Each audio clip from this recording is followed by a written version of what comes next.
नमस्कार दोस्तों, इस एजुकेशन एंड बुद्धिस्ट चैनल में आप सभी का हार्दिक अभिनंदन करता हूं।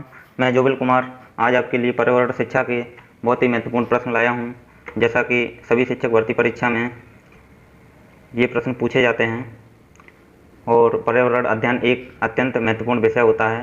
पर्यावरण अध्ययन के अंतर्गत पूछे जाने वाले कुछ महत्वपूर्ण प्रश्नों को हम आप सभी के साथ साझा कर रहे हैं, जो कि सीटेट में ही नहीं बल्कि सीटेट, यूपीटेट, एमपीटेट, एचटेट एवं अन्य टेट परीक्षाओं की दृष्टि से अत्यंत महत्वपूर्ण है। इस वीडियो में हमने आपके लिए लगभग 100 प्रश्नों महत्वपूर्ण प्रश्नोत्तर हैं तैयार किए हैं, जो परीक्षा की दृष्टि से बहुत ही महत्वपूर्ण हैं।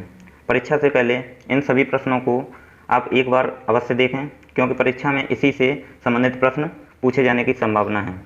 आगामी परीक्षा हेतु आप सभी अभ्यर्थियों को शुभकामनाएं। तो चलिए दोस्तों, शुरू करते हैं बिना किसी देरी के आज के प्रश्नोत्तर। पहला प्रश्न है हमारा, पर्यावरण के प्रमुखतः कितने घटक होते हैं? तो पर्यावरण के प्रमुखतः कितने घटक होते हैं? ये 3 घटक होते हैं पर्यावरण के। पहला घटक है भौतिक घटक, जिसे हम अजैविक घटक भी कहते हैं, और जैविक घटक तथा ऊर्जा संघटक। ठीक है दोस्तों, ये 3 घटक होते हैं पर्यावरण के, सभी याद रखेंगे।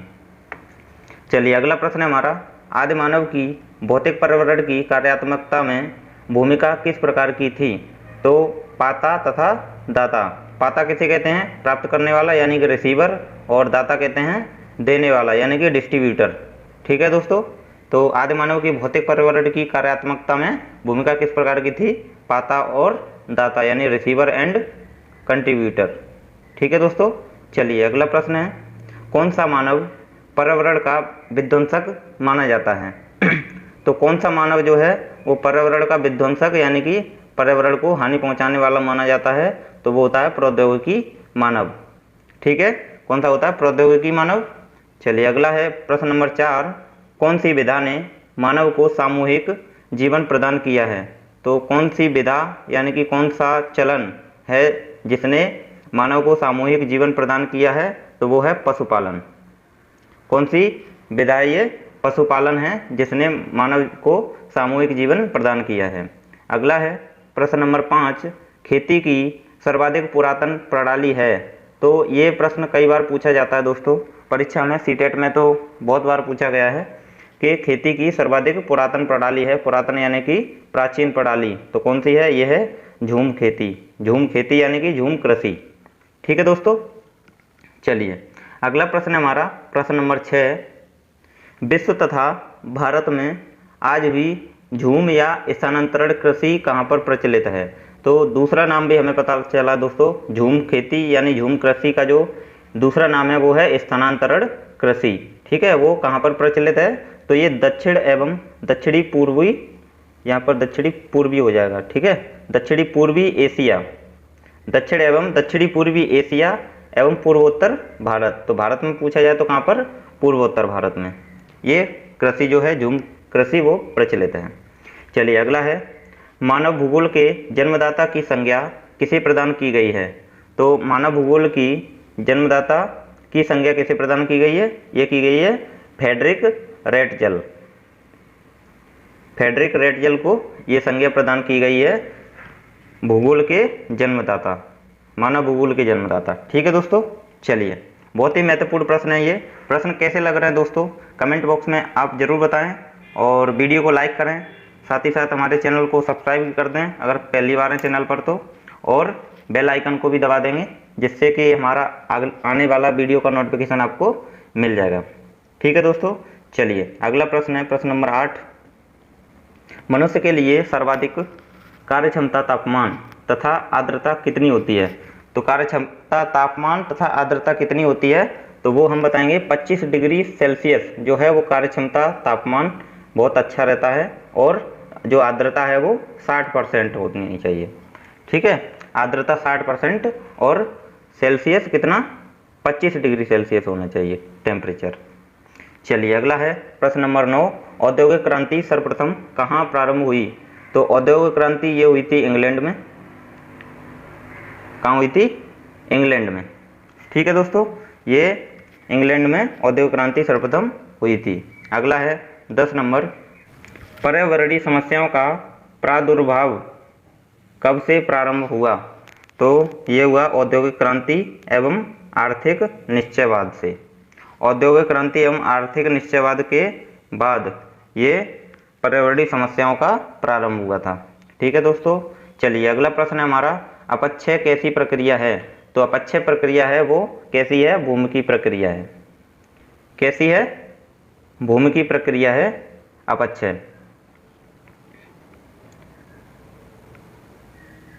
अगला है, अंतर्राष्ट्रीय हाइड्रोलॉजिकल दशक मनाया जाता है, यानी मनाया गया।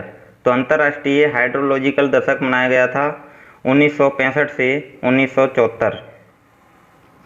कब से? 1965 से 1974 तक ये मनाया गया था अंतर्राष्ट्रीय हाइड्रोलॉजिक दशक। अगला प्रश्न है दोस्तों, ओजोन स्तर के चरण का पता सर्वप्रथम किसके द्वारा लगाया गया था? तो ये लगाया गया था जोसेफ फरमैन के द्वारा। जोसेफ फरमैन के द्वारा 1985 ईस्वी में लगाया गया था और ये इंग्लैंड में, यानी कि इंग्लैंड के थे। ठीक है दोस्तों, ओजोन स्तर के चरण का पता सर्वप्रथम इंग्लैंड में लगाया गया था। कब लगाया गया था? 1985 ईस्वी में। और किसने किया था? ये किया था जोसेफ फरमैन। नाम याद रखेंगे, प्रश्न ये पूछ लिया जाता है। और ये अगला प्रश्न है, प्रश्न नंबर 14, क्लोरोफ्लोरोकार्बन के बाद ओजोन स्तर का दूसरा प्रमुख विध्वंसक कौन सा यौगिक है? तो क्लोरोफ्लोरोकार्बन जो है, जिसे हम CFC कहते हैं। क्या कहते हैं दोस्तों? CFC, इसका शॉर्ट नाम है CFC। और इसका CFC का पूरा नाम भी कई बार पूछ लिया जाता है परीक्षा में, तो वो हो जाएगा क्लोरोफ्लोरोकार्बन। क्लोरोफ्लोरोकार्बन। ठीक है दोस्तों, और क्लोरोफ्लोरोकार्बन के बाद ओजोन स्तर का दूसरा प्रमुख विध्वंसक कौन सा यौगिक है? तो वो है नाइट्रोजन ऑक्साइड। ठीक है, कौन सा है? नाइट्रोजन ऑक्साइड जो है वो ओजोन परत को क्षति पहुंचाती है। सबसे ज़्यादा कौन पहुंचाती है? CFC, और दूसरे नंबर पर है नाइट्रोजन ऑक्साइड, जिससे N2O।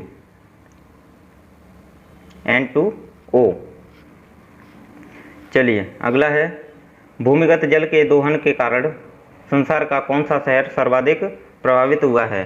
तो भूमिगत जल के दोहन के कारण सर्वाधिक शहर कौन सा प्रभावित हुआ है? तो वो हुआ है बुकलिन।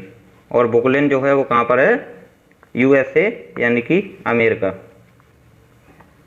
ठीक है, याद रखेंगे, बहुत ही महत्वपूर्ण प्रश्न है ये। और यहाँ से ये CTET एग्जाम जो आ रहा है उसमें कई प्रश्न इससे यों के त्यों आ जाएंगे। ठीक है दोस्तों, इसलिए याद रखेंगे, ध्यान से पढ़ेंगे क्वेश्चन। अगला है, मेघ बीजन में किन यौगिकों का प्रयोग किया जाता है? तो मेघ बीजन में ठोस कार्बन डाइऑक्साइड एवं आयोडीन के यौगिक का प्रयोग किया जाता है। किसका? ठोस कार्बन डाइऑक्साइड एवं आयोडीन का यौगिक। ठीक है, चलिए आगे चलते हैं दोस्तों। अपने स्थान पर सेलों तथा रिगोलिथ, जिसे आवरण प्रस्तर कहते हैं, ठीक है, के विघटन तथा वियोजन की प्रक्रिया को क्या कहते हैं? तो इसे अपक्षय कहते हैं। यानी कि अपने स्थान पर सेलों तथा रिगोलिथ के विघटन तथा वियोजन की प्रक्रिया को अपक्षय कहते हैं। अगला है, हिमालय के सारे बसे तथा फैले हुए, यहाँ पर बसे कर लेंगे, बसे तथा फैले हुए भारतीय नगरों में भूमिवाह एवं भूस्खलन का प्रमुख कारण क्या है? तो इसका प्रमुख कारण क्या है? जो हिमालय के सहारे जो नगर बसे हुए हैं, भारतीय नगर, भूमिवाह एवं भूस्खलन का प्रमुख कारण क्या है? तो इसका प्रमुख कारण क्या है? मनुष्य की क्रियाओं द्वारा पहाड़ी ढाल के ऊपरी भाग में समय स्थिति की दशा की क्षुब्धता एवं ढाल विनाश। ठीक है दोस्तों, अगला प्रश्न है हमारा प्रश्न नंबर 19। दक्षिण पूर्व संयुक्त राज्य अमेरिका का नरक किस नदी को कहा जाता है? तो दक्षिण पूर्व संयुक्त राष्ट्र अमेरिका, यहाँ पर राष्ट्र कर लेंगे, अमेरिका का नरक किस नदी को कहा जाता है? तो यह है टेनेसी नदी। टेनेसी नदी को दक्षिण पूर्व संयुक्त राष्ट्र अमेरिका का नरक कहा जाता है। ठीक है, चलिए अगला प्रश्न है हमारा, भारत की दामोदर नदी परियोजना किस नदी पर यानी किस नदी परियोजना की अनुकृति है? तो यह है टेनेसी नदी की। ठीक है दोस्तों, टेनेसी नदी की है और जिसकी स्थापना कब हुई थी? ये दामोदर घाटी परियोजना की ये हुई थी 1940 में। और कहाँ हुई थी? ये यूएसए यानी कि अमेरिका में। अमेरिका में है ये टेनेसी नदी। ठीक है दोस्तों, चलिए अगला है, विश्व की सर्वाधिक अवसाद का परिवहन करने वाली दो नदियां कौन सी हैं? तो विश्व की सर्वाधिक अवसाद का परिवहन करने वाली दो नदियां हैं येलो जो चीन में है और एक गंगा नदी। ठीक है, येलो और गंगा नदी। येलो कहाँ पर है? चीन में। अगला प्रश्न है, उत्तर भारत की अर्थव्यवस्था का मेरुदंड है? तो उत्तर भारत की अर्थव्यवस्था का मेरुदंड गंगा नदी है। ठीक है दोस्तों, अगला है, मिस्र किसकी देन है? तो मिस्र देन है नील नदी की। किसका? नील नदी के किनारे बसा हुआ है मिस्र। अगला प्रश्न है हमारा, पश्चिम बंगाल का शोक किस नदी को कहा जाता है? तो पश्चिम बंगाल का शोक कहा जाता है दामोदर नदी को। और किस नदी को बिहार का शोक कहा जाता है? ये दोनों प्रश्न समझेंगे। पश्चिम बंगाल का शोक पूछा जाए तो दामोदर नदी और बिहार का शोक पूछा जाए तो कोसी नदी। ठीक है, चलिए दोस्तों अगला प्रश्न हमारा बहुत ही महत्वपूर्ण प्रश्न है, कई बार ये परीक्षा में पूछ लिया जाता है और पूछा गया है और भविष्य में भी पूछे जाने की संभावना है। तो ये प्रश्न है हमारा, भोपाल गैस त्रासदी कब और किसके कारण हुई थी? तो भोपाल गैस त्रासदी जो है वो 3 दिसंबर 1984 में हुई थी। ठीक है, 3 दिसंबर 1984 में हुई थी और जो मिथाइल आइसोसाइनाइड गैस के रिसाव के कारण हुई थी। ठीक है, इसे मिक गैस भी कहा जाता है, मिथाइल आइसोसाइनाइड। अगला क्वेश्चन है हमारा प्रश्न नंबर 27, चेरनोबिल परमाणु दुर्घटना कब और किस देश में हुई थी? तो ये हुई थी हमारी किस देश में?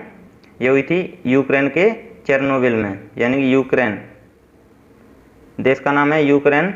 और ये कब हुई थी? 22 अप्रैल 1986, 22 अप्रैल 1986 को। ठीक है, 22 अप्रैल के नाम से याद आया कि 22 अप्रैल जो है इसको 22 अप्रैल को हमारा कौन सा दिवस मनाया जाता है? तो 22 अप्रैल को हमारा मनाया जाता है पृथ्वी दिवस।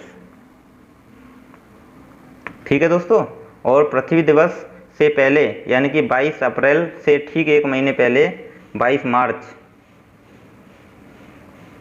मार्च जो है, तो 22 मार्च को मनाया जाता है क्या? जल दिवस। 22 मार्च जल दिवस, 22 अप्रैल पृथ्वी दिवस और 22 मई ये मनाया जाता है जैव विविधता दिवस। जैव विविधता दिवस कई बार परीक्षा में पूछ लिए जाते हैं ये तीनों, तो इन तीनों को याद रखेंगे। ठीक है, ये तीनों ही 22 तारीख को है और पहला है 22 मार्च जो है जल दिवस और 22 अप्रैल पृथ्वी दिवस और 22 मई जैव विविधता दिवस। ठीक है दोस्तों, क्लियर है। अब 22 मार्च है जल दिवस और ठीक एक दिन पहले मनाया जाता है 21 मार्च को क्या मनाया जाता है? विश्व वानिकी दिवस, यानी कि 21 मार्च को मनाया जाता है विश्व वानिकी दिवस।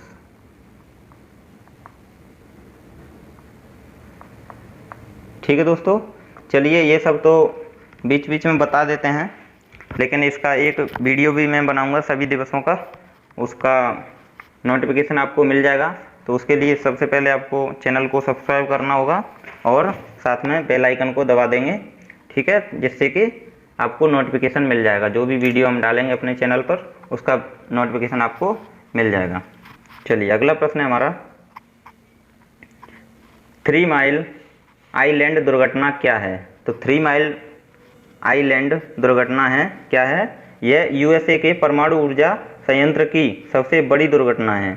यानी कि यूएसए में परमाणु ऊर्जा संयंत्र की सबसे बड़ी दुर्घटना है, जो 28 मार्च 1979 को 28 मार्च 1979 क्या है, पेंसिल्वेनिया में 3 माइल पेंसिल्वेनिया में 3 माइल परमाणु ऊर्जा उत्पादन केंद्र पर हुई थी। ठीक है दोस्तों, ये कहाँ पर हुई थी? ये हुई थी यूएसए में। कैसे हुई? परमाणु ऊर्जा संयंत्र की सबसे बड़ी दुर्घटना है ये। ठीक है, चलिए अगला प्रश्न है हमारा, धारणीय एवं यानी धारणीय या स्थायी विकास की अवधारणा के सर्वप्रथम प्रतिपादक कौन थे? तो इसके प्रतिपादक थे ब्रंटलैंड। कौन थे दोस्तों? ब्रंटलैंड धारणीय स्थायी विकास की अवधारणा के प्रतिपादक थे ब्रंटलैंड, और ये जो प्रतिपादन किया था वो किया था 1987 में। ठीक है दोस्तों, चलिए अगला है, स्थायी विकास के निमित्त संयुक्त राष्ट्र का सम्मेलन कहाँ आयोजित किया गया? तो स्थायी विकास के निमित्त संयुक्त राष्ट्र का सम्मेलन कहाँ आयोजित किया गया? तो ये किया गया था जोहान्सबर्ग 2002 में। जोहान्सबर्ग में किया गया था। कब किया गया था? 2002 में। ठीक है दोस्तों, चलिए अगला प्रश्न है हमारा, स्थायी विकास शब्द का पहली बार प्रयोग किसने किया था? तो स्थायी विकास का सबसे पहले प्रयोग किया था किसने किया था? IUCN ने किया था, जिसे क्या कहते हैं? विश्व संरक्षण रणनीति की रिपोर्ट में। जिसे क्या कहते हैं? जिसे कहते हैं इसे कहते हैं IUCN का फुल फॉर्म क्या है? इसका है intervention union for conservation of nature and natural resources. ये इसका पूर्ण रूप है, जिसे शॉर्ट में कहते हैं IUCN। ठीक है, चलिए इसने अपनी रिपोर्ट विश्व संरक्षण रणनीति में किया था इसका प्रयोग। किसका? स्थायी विकास शब्द का। चलिए अगला प्रश्न है हमारा, द्वितीय पृथ्वी सम्मेलन की संख्या किस सम्मेलन को प्रदान करती है? तो द्वितीय पृथ्वी सम्मेलन की संज्ञा ये है, यहाँ पर संज्ञा कर लेंगे। संज्ञा जो है किस सम्मेलन को प्रदान की गई है? तो ये की गई है जोहान्सबर्ग सम्मेलन को, द्वितीय पृथ्वी सम्मेलन की संज्ञा। ठीक है, ये जोहान्सबर्ग सम्मेलन को की गई है, और जो की गई थी 2002 में। अगला प्रश्न है हमारा, धारणीय विकास के मुख्य 5 क्षेत्र कौन कौन से हैं? तो धारणीय विकास के मुख्य 5 क्षेत्र हैं, जल यानी कि ऊर्जा, जल, स्वास्थ्य, कृषि एवं जैव विविधता। ये 5 हैं जो धारणीय विकास के प्रमुख 5 क्षेत्र हैं। ठीक है, कौन से? ऊर्जा, जल, स्वास्थ्य, कृषि तथा जैव विविधता। अगला है हमारा, भारत में धारणीय विकास के दृष्टिकोण से विद्युत उत्पादन का सबसे अच्छा स्रोत कौन सा है? तो विद्युत उत्पादन का सबसे अच्छा स्रोत है सौर ऊर्जा, पवन ऊर्जा और जल विद्युत ऊर्जा। ठीक है, इससे जो है वो क्या होता है? विद्युत उत्पादन होता है सौर ऊर्जा से, पवन ऊर्जा से और जल ऊर्जा से। अगला है, धारणीय विकास किसके उपयोग के संदर्भ में अंतरपीढ़ीगत संवेदनशीलता का विषय है? तो ये है प्राकृतिक संसाधन का। अगला प्रश्न है हमारा, भारत में गैर परंपरागत ऊर्जा स्रोत विभाग की स्थापना कब की गई थी? तो ये की गई थी 1982 में। भारत में गैर परंपरागत ऊर्जा स्रोत विभाग की स्थापना की गई थी 1982 में। किसकी? गैर परंपरागत ऊर्जा स्रोत विभाग। चलिए अगला है, राष्ट्रीय पर्यावरण अभियांत्रिकी शोध संस्थान, जिसे हम कहते हैं नीरी का फुल फॉर्म क्या है? National environmental engineering resources institute. ठीक है, पर स्थित है। तो कहाँ पर है, ये नागपुर में है पर्यावरण, राष्ट्रीय पर्यावरण अभियांत्रिकी शोध संस्थान। ठीक है दोस्तों, चलिए अगला है हमारा महत्वपूर्ण प्रश्न है, पर्यावरण सुरक्षा अधिनियम ऐपा को किस अन्य नाम से जाना जाता है? तो ये जाना जाता है छाता विधान के नाम से। ठीक है दोस्तों, छाता विधान, जिसे अंग्रेजी में कहते हैं अम्ब्रेला लेजिस्लेशन, अम्ब्रेला लेजिस्लेशन कहते हैं। पर्यावरण सुरक्षा अधिनियम, जिसे ऐपा, EPA इसे शॉर्ट में लिखते हैं। ऐपा को अन्य किस नाम से जाना जाता है? तो ये जाना जाता है छाता विधान। और ऐपा का पूर्ण रूप होता है एनवायरमेंटल प्रोटेक्शन एजेंसी। इसका होता है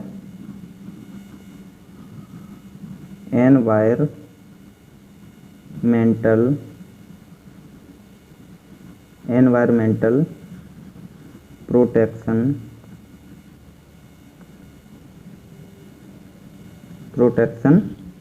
एजेंसी। ठीक है दोस्तों, ऐपा की फुल फॉर्म क्या है? Environmental protection agency. इसको अन्य नाम किस नाम से जाना जाता है? छाता विधान। ठीक है, जिसका दूसरा नाम है अम्ब्रेला लेजिस्लेशन अंग्रेजी में। ठीक है, चलिए अगला प्रश्न है हमारा। अगला प्रश्न क्या है? भारतीय नवीनीकरण ऊर्जा विकास अधिकरण की स्थापना की गई थी। तो भारतीय नवीनीकरण ऊर्जा विकास अधिकरण की स्थापना की गई थी 1987 में। कब की गई थी दोस्तों? 1987 में, याद रखेंगे। और अगला प्रश्न है, महत्वपूर्ण है, रियो +5 या पृथ्वी सम्मेलन +5 कब और कहाँ आयोजित हुआ? तो ये हुआ था 23 से 27 जून 1997 में। 23 से 27 जून 1997 में। और कहाँ हुआ था? तो ये हुआ था न्यूयॉर्क में, यानी कि मध्य न्यूयॉर्क में। ठीक है दोस्तों, साथ ही साथ बता दें दोस्तों, रियो डी जेनेरियो में ये एक सम्मेलन हुआ था, जिसे पृथ्वी सम्मेलन के नाम से जाना जाता है। पृथ्वी सम्मेलन में ये कब हुआ था? ये हुआ था 1992 में। ठीक है, कौन सा? Rio de Janeiro. Rio de Janeiro में एक सम्मेलन हुआ था 1992 ईस्वी में, जिसे कहते हैं पृथ्वी सम्मेलन, जिसका नाम था पृथ्वी सम्मेलन। दोस्तों, पृथ्वी सम्मेलन ये जो हुआ था वो हुआ था 1992 में। और ठीक इसके 5 वर्ष के बाद, यानी कि इसके 5 वर्ष बाद यानी कि 1997 में क्या हुआ था? रियो +5। इसीलिए इसका नाम रियो +5 दिया गया था। जो पहले हुआ था पृथ्वी सम्मेलन, वो हुआ था 1992 में।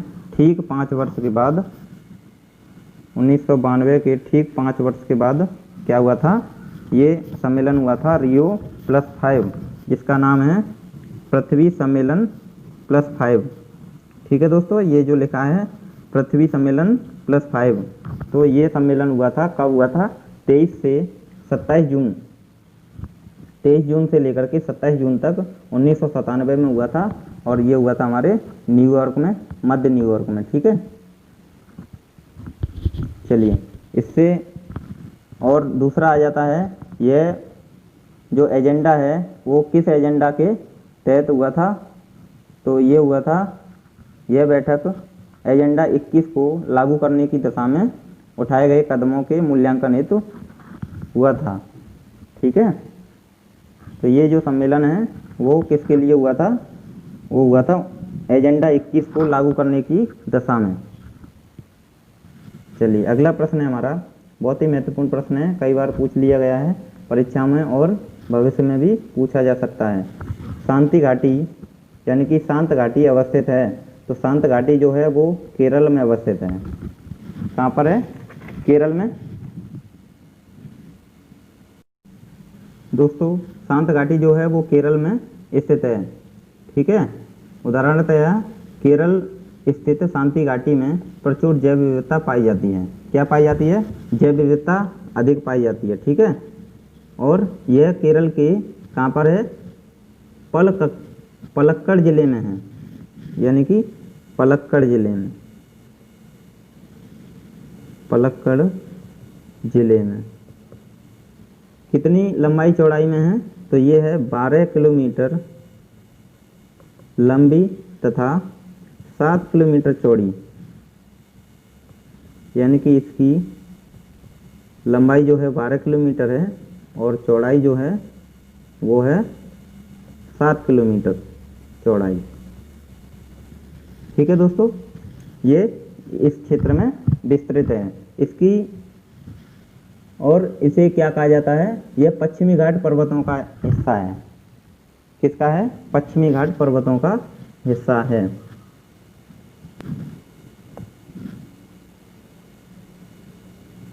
अगला प्रश्न है दोस्तों हमारा, वेटलैंड दिवस कब मनाया जाता है। तो वेटलैंड दिवस मनाया जाता है 2 फरवरी को। कब मनाया जाता है दोस्तों, 2 फरवरी को वेटलैंड दिवस मनाया जाता है। अगला है रामसर सम्मेलन। रामसर सम्मेलन 2 फरवरी 1971 में ये हुआ था, रामसर सम्मेलन। ठीक है, और किस संरक्षण से संबंधित था ये रामसर सम्मेलन, तो ये है वनों से संबंधित। किससे है, वनों से संबंधित है। दोस्तों रामसर सम्मेलन जो है वो, रामसर एक ईरान में नगर का नाम है। रामसर ईरान में एक नगर का नाम है जहाँ पर एक बैठक हुई थी, सम्मेलन हुआ था जिसमें वनों से संबंधित यानी वनों की सुरक्षा के लिए ये सम्मेलन हुआ था। ठीक है, मुख्य रूप से आर्द्र भूमियों के संरक्षण से संबंधित है ये रामसर सम्मेलन। ठीक है दोस्तों, इसका मुख्यालय जो है वो कहाँ पर है, ग्लैंड में। कई बार पूछ लिया जाता है, रामसर सम्मेलन का मुख्यालय जो है ग्लैंड में है, और ग्लैंड कहाँ पर है ये, तो ये है हमारा स्विट्जरलैंड में, स्विट्जरलैंड में है। ठीक है दोस्तों, कई बार प्रश्न ये पूछ लिया जाता है, तो ये हुआ था 2 फरवरी 1971 में। इसकी पहली बैठक हुई थी 2 फरवरी 1971 में।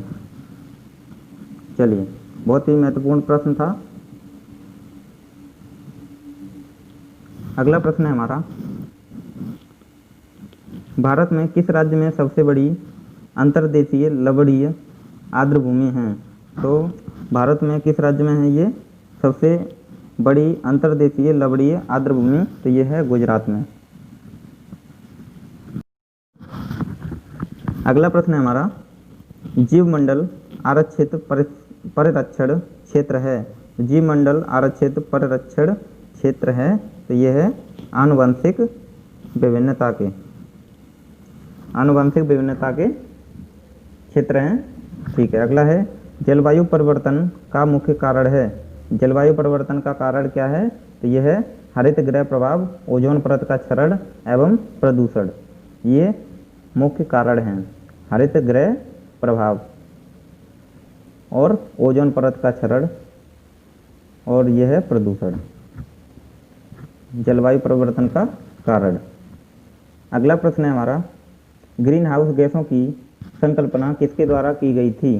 तो ग्रीन हाउस गैसों की संकल्पना किसके द्वारा की गई थी, तो ये की गई थी जोसेफ फोरियन के कारण, जोसेफ फोरियन के द्वारा ग्रीन हाउस गैसों की संकल्पना। अगला प्रश्न है दोस्तों हमारा, दोस्तों ग्रीन हाउस प्रभाव क्या होता है, तो उसके बारे में थोड़ा सा जान लेते हैं। ग्रीन हाउस प्रभाव, ग्रीन हाउस प्रभाव, तो ये क्या होता है।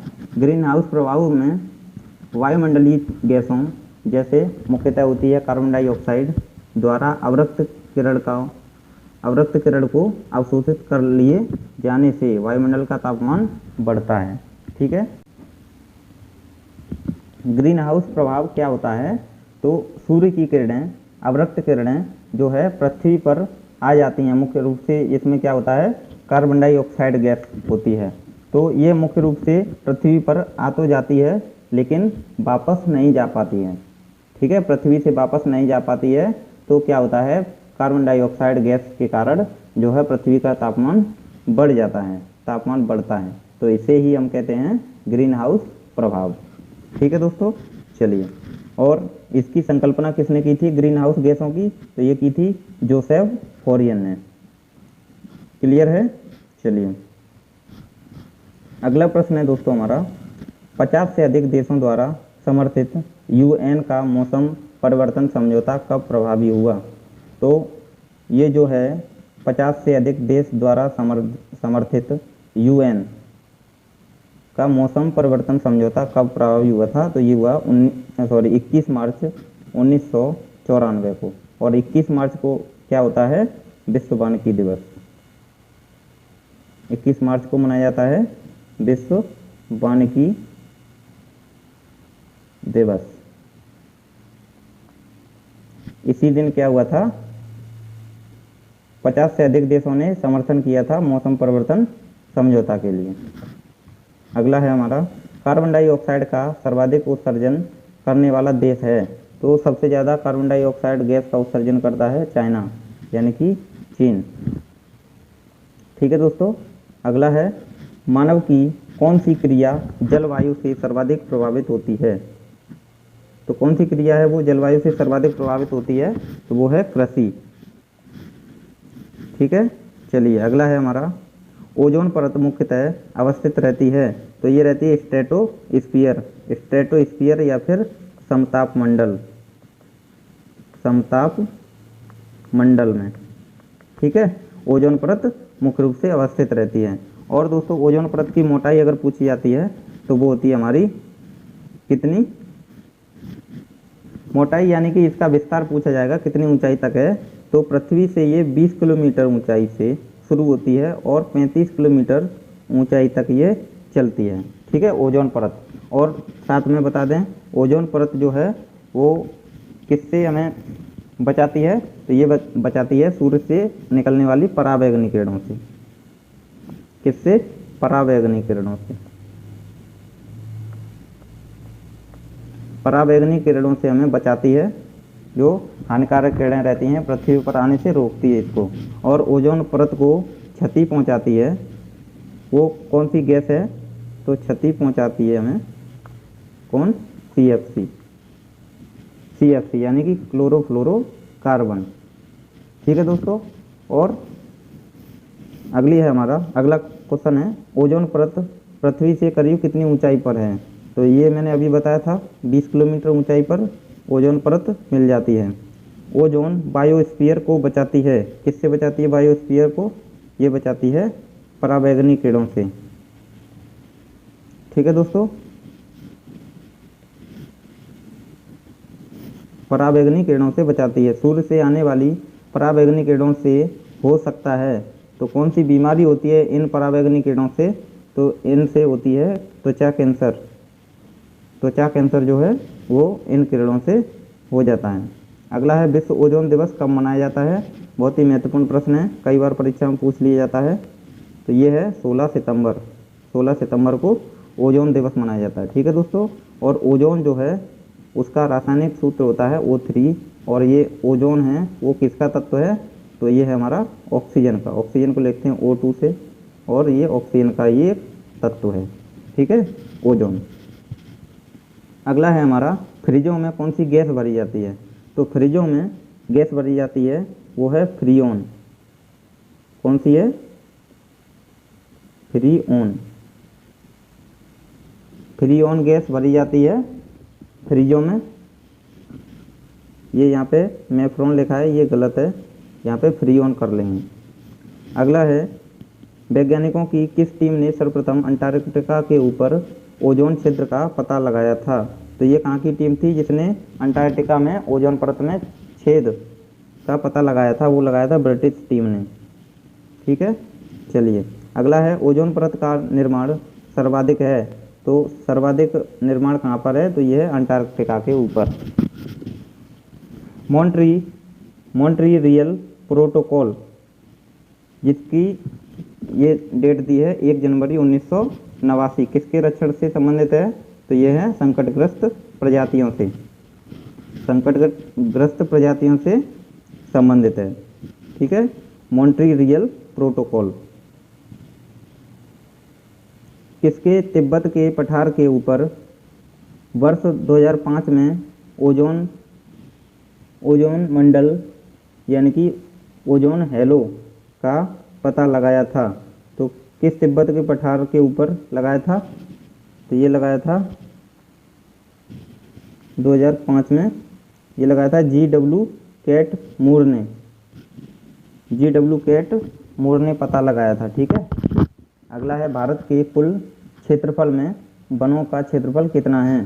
तो पूछा जाए तो भारत के कुल क्षेत्रफल में वनों का क्षेत्रफल कितना है? तो यह है 21%। कितना दोस्तों? 21% पूछा जाए तो वर्तमान में 21% है। और पूछा जाए कि भारत में यानी कि कितना % जो है वो वन होने चाहिए, कितने क्षेत्र पर वनों का होना अनिवार्य है, तो वो हो जाएगा 33%। यानी कि 33% क्षेत्र पर जो है वनों का होना अनिवार्य है। ठीक है। किस राज्य में वनों का सर्वाधिक क्षेत्रफल है? तो ये है मध्य प्रदेश में। मध्य प्रदेश में वनों की सर्वाधिक क्षेत्रफल पर है। ठीक है। अगला है हमारा, भारत के किस राज्य में उसके क्षेत्र का अधिकतम प्रतिशत क्षेत्र वनाच्छादित है? यानी कि कौन सा है ये? मिजोरम। मिजोरम जो राज्य है उसमें उसके आबादी वाला क्षेत्र जो है उससे ज़्यादा क्षेत्र पर, यानी कि पूरे राज्य के जो क्षेत्रफल है उसमें सर्वाधिक जो है क्षेत्र पर वन है, सर्वाधिक क्षेत्र पर वन है। अगला है, भारत में अति सघन वनों का सर्वाधिक क्षेत्र किस राज्य में पाया जाता है? सघन वन यानी कि सबसे घने वन जो हैं किस राज्य में हैं? तो वो हैं अरुणाचल प्रदेश में। ठीक है दोस्तों, सघन वन अरुणाचल प्रदेश में है। अगला वनाच्छादित क्षेत्र सर्वाधिक है, तो यह है पश्चिमी घाट, जहाँ पर वन ज़्यादा लगाए गए हैं। भारत में मैंग्रोव यानी कि ज्वारीय वन, मैंग्रोव यानी कि ज्वारीय वन वनस्पति मुख्यतः पाई जाती है, तो ये पाई जाती है सुंदरवन, सुंदरवन में। ठीक है, मैंग्रोव सुंदरवन में पाए जाते हैं। अगला है, नागालैंड की पर्वत जा रहे हैं, पर्वत क्रम से बंजर होते जा रहे हैं, इसका मुख्य कारण क्या है? तो यह है झूम कृषि, झूम कृषि। ठीक है, झूम कृषि का दूसरा नाम बताया था स्थानांतरण कृषि, स्थानांतरण कृषि, और ये सबसे प्राचीन कृषि है। ठीक है, झूम कृषि।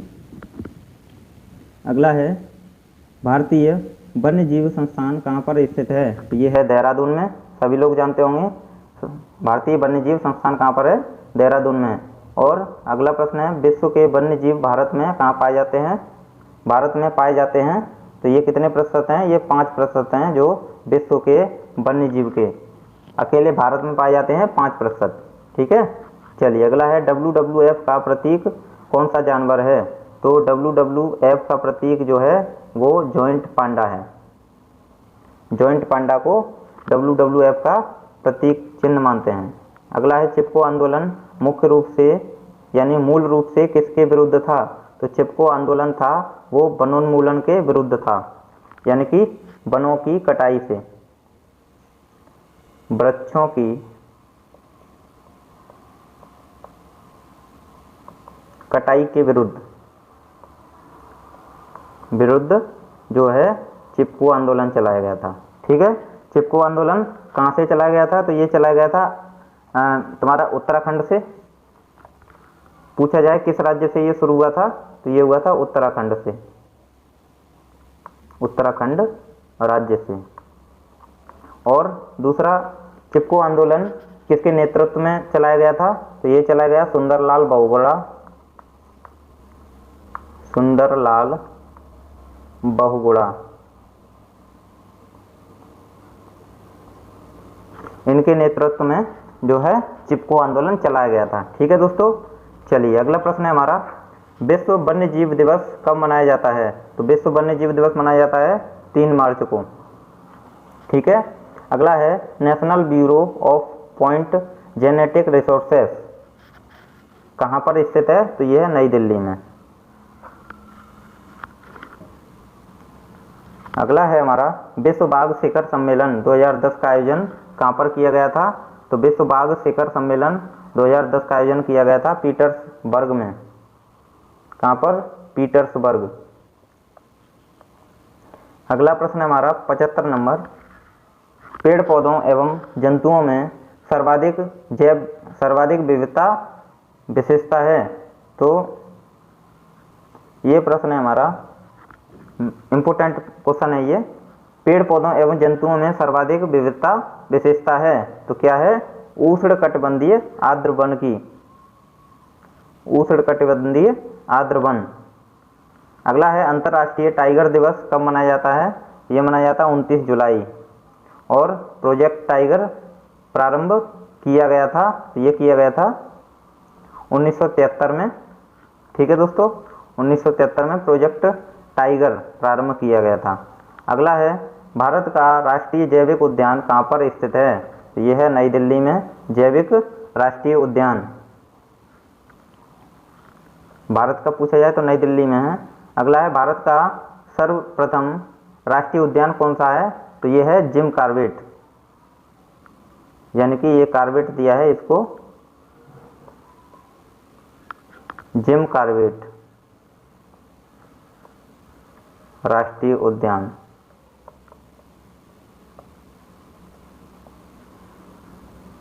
राष्ट्रीय उद्यान, ठीक है। तो ये है कहाँ पर? उत्तराखंड में। अगला है बेतला पार्क कहाँ पर स्थित है? तो यह है बिहार में, बेतला पार्क बिहार में। अगला प्रश्न है हमारा 5 मौसमों का बाग स्थित है, तो यह है महरौली के समीप। 5 मौसमों का बाग महरौली के समीप है। ठीक है दोस्तों, प्रश्न कैसे लग रहे हैं आपको? प्रश्न अच्छे लग रहे हो तो वीडियो को लाइक जरूर कर दें, अभी तक नहीं किया है तो। साथ ही साथ चैनल पर पहली बार हैं तो चैनल को सब्सक्राइब कर दें और साथ में बेल आइकन को भी दबा देंगे, जिससे हमारे आने वाली वीडियो का नोटिफिकेशन आपको मिल जाएगा। ठीक है दोस्तों, चलिए अगला है नंबर 82। भारत में हाथी परियोजना की शुरुआत हुई, तो ये हुई थी 1992 में।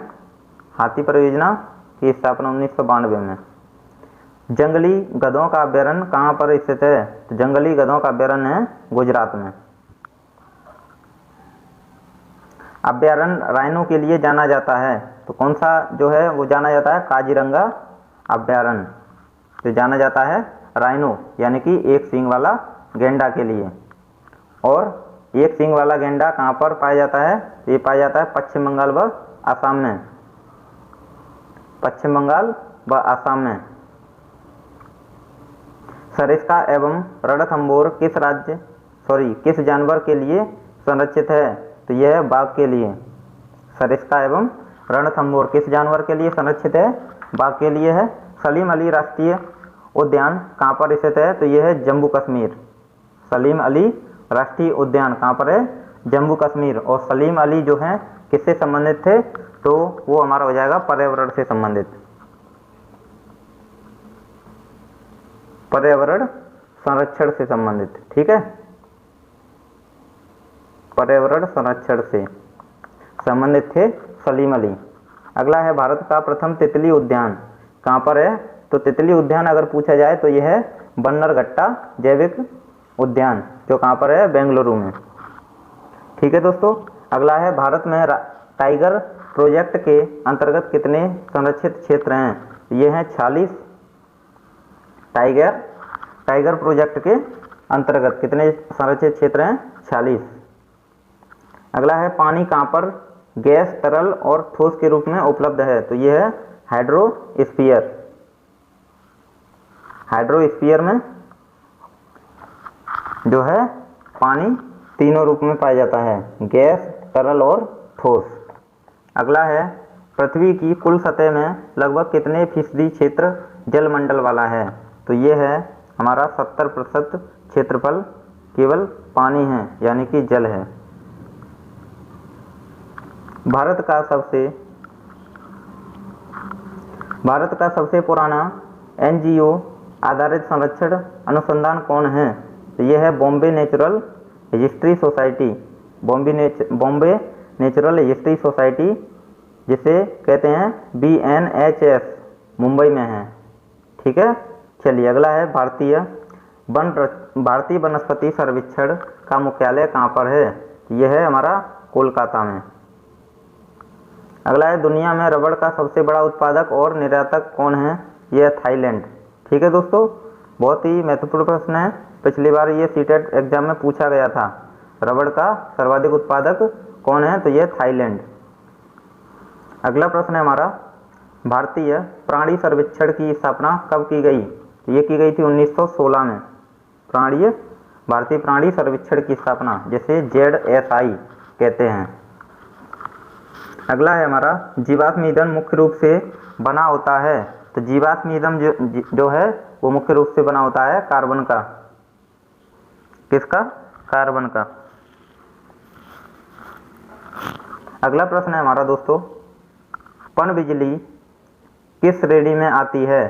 तो पनबिजली जो है वो आती है ऊर्जा के अच्छे स्रोत में। ऊर्जा के अच्छे स्रोत में आती है पनबिजली। अगला क्वेश्चन है हमारा, जलता कोयला पर्यावरण में छोड़ता है तो कौन सी गैस छोड़ता है? ये छोड़ता है कार्बन डाइऑक्साइड तथा सल्फर। सल्फर और कार्बन डाइऑक्साइड छोड़ता है जलता हुआ कोयला। अगला और प्रश्न है हमारा, पृथ्वी की ऊपरी परत जो मनुष्य जीवन की मदद करने में सक्षम है को क्या कहा जाता है? तो इसे कहा जाता है स्थलमंडल। स्थलमंडल कहा जाता है, सभी जानते होंगे। और अगला और अंतिम प्रश्न है हमारा आज का, जो है वायुमंडलीय दबाव एक के साथ मापा जाता है। यानी किसके साथ मापा जाता है वायुमंडलीय दबाव? तो ये मापा जाता है बैरोमीटर के द्वारा। जो बैरोमीटर है वो एक यंत्र है, इसके द्वारा वायुमंडलीय दबाव मापा जाता है। ठीक है दोस्तों, इसी के साथ जो 100 प्रश्न महत्वपूर्ण प्रश्न थे वो आज हमने कराए, और इसी के साथ मिलते हैं अगले वीडियो में। ठीक है दोस्तों, तब तक के लिए नमस्कार, जय हिंद, जय भारत।